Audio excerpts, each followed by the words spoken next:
ऐसा क्यों किया? सीट दे दी। बेटा ऐसे हालात में सिर्फ अपने बारे में सोचना चाहिए और किसी के बारे में नहीं। समझ गई ना?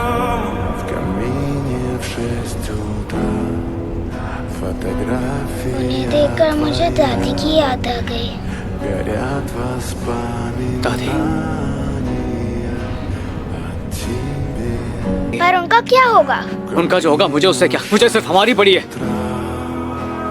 अब सिर्फ अपने बारे में सोचते हो और इसलिए मम्मी भी आपको छोड़ के चली गई।